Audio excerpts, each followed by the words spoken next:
handful of I picked up.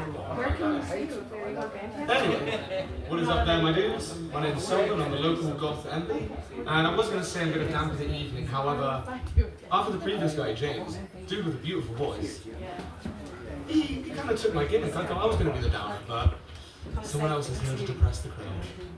Respect to you, James. Anyway. Oh no, absolutely, it was beautiful. It was incredible. I'm going to open with one of my happier moments. It's called... What's that? They don't exist. I'll make it comparison until the next one, I think. Yeah, okay. But this is one I wrote called I Finally Feel Heard. Within this book contains my lore. Writing this, the tears would then pour. Bearing within these pages fragments of my soul, processing and sharing my feelings is my goal. I wish to show to all who care the times in my life that made my soul turn. These pages contain a part of me, of the moments that shaped who I came to be. Leading me to my creative outlet, I'm so glad that I finally found it. A way for me to finally be understood, a way that I'd have thought that I never could. I found a way to make my feelings tangible. Writing poetry helps make my feelings manageable. I hope my words make you feel not alone, even if my pain to you is not known. I hope these words give you the strength to push through life's pain, no matter its length. Thank you to all who hear my words. Thanks to you all, I finally feel heard. Thank you guys. I'm going to go into the first one I ever wrote, when this is what all got me into the whole poetry, was processing a very fucked up moment in my life. You'll find out the context from the poems, I guess. It's called I Can Never Get the Sight Out of My Mind. I can never get this sight out of my mind. I'll remember this for all of time. As your light almost faded, I swore I'd not grow jaded. You stopped breathing and I stopped thinking.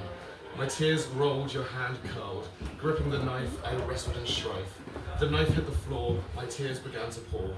I hid the blade, you wished to be unmade. I held you as you began to fade, but no one was there to hold me as my sanity wanes. I brought you back from the brink, but as the days have gone by, I've begun to sink. Ooh, that's a fun one. But I have a follow-up.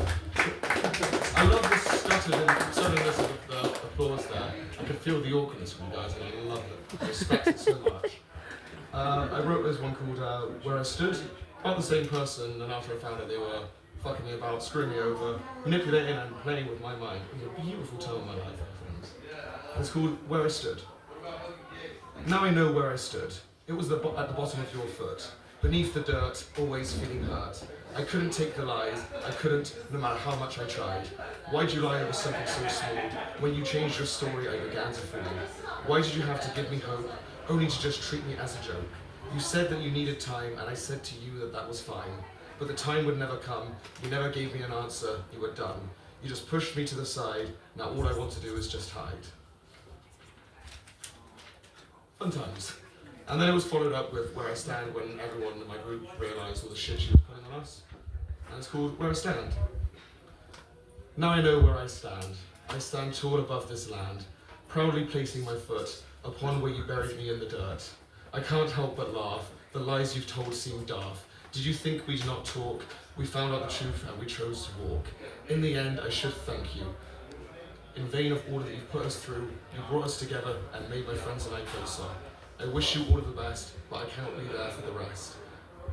Oh fuck, I can't even read my own round again. I choose to not be hateful, and for that you should be grateful.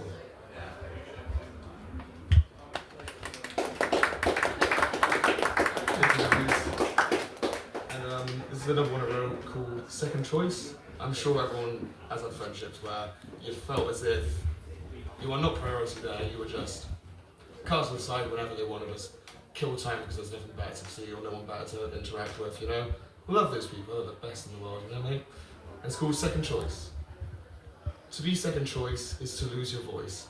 To be a backup friend feels like a curse with no end. I sit within my isolation, struggling with my temptations, of ways to escape my reality, to allow my soul to exist within duality. Company is what I truly crave, but feel as if my hopes cannot be saved. To have the will to flee, to not have the will, to have the will to be, and to not have the will to flee. There are times I wish to cease, it would bring my mind such peace, but still I hold on, hoping that I can move on. And speaking of moving on, leads me into the next one called How We Move On. I often wonder how we move on. I sit and ponder, perhaps too long. I think of ways to heal, yet none of it feels real. Is it the will of time, or is it a will of mine? A cross for me to bear, to feel my soul tear. Not knowing the ways to go, could I ever stoop so low? To hurt others in the way that I was, would be nothing but a lost cause. I can never be that way, I wouldn't even know what to say. No matter what you put me through, a part of me will always love you. And at the same time, fuck you, Kisa. But hey! Told you I was going to depress you guys. And this one is called Episodes. I wrote this a few weeks ago, 1st of July, a year after the person tried committing suicide, and woke up in a flashback mode, so basically felt like I was reliving the day. Thought it was fucking Groundhog Day or some shit. Pain in my hands. But I wrote this to save my mind from the shit.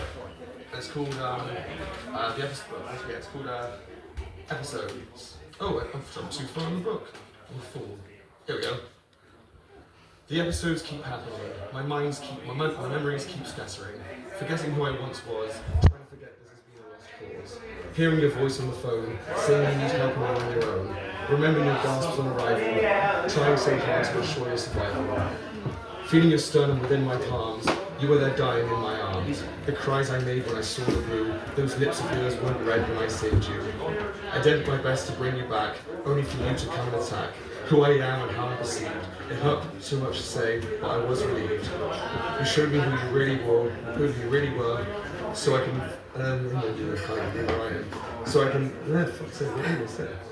You showed me who you really are, so I can only watch you from afar, as you destroy the lives around you, knowing your MO, leading them on too. Hoping you will spare the pain that has led me to my disdain. The episodes come back.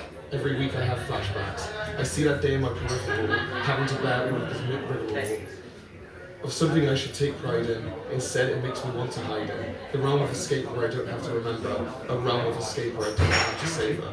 The voices have told me to cut myself. I must fight against them or else. I'll end up putting somebody else through this hell you've put me in yourself. Oh, that was a fun one to write. I got that one with the backstory, that was just written after flashbacks came up with that. This is the one that's actually a year, my mistake, sorry. Here we go. A year has gone by. To this day, I still cry. Waking up with memories of that day. It's been a year, why must I still pay? Why can't I just forget this? Why must my torment be relentless? Do you get kept up at night, wondering if what I did was right? Not a day goes by where I don't think of you. Not a day goes by where I don't see the blue. I see that hallway when I close my eyes. The sanguine splatter spelt out my demise. Staining my soul as if it were cloth. Breaking my mind, filling it with wrath. You fucked me up a year ago today. I carry on despite what I had to pay. You're dead to me, I'll cease to be, wrapped around your finger, hanging from your tree. Whew, fun time. One more. And this is my final poem. As I said, I'm going to close on a happier one, and this is what I wrote last week at Pride. Being able to embrace who I am, being non-binary. It was a fucking beautiful day, the weather was amazing.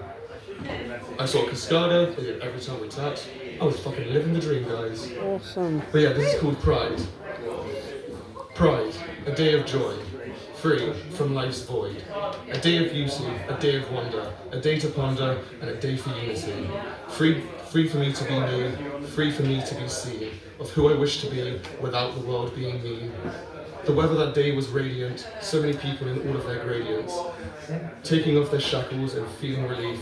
To live like this every day is my belief.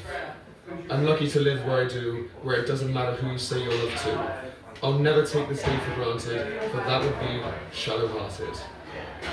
And that was what I wrote at Pride while very drunk.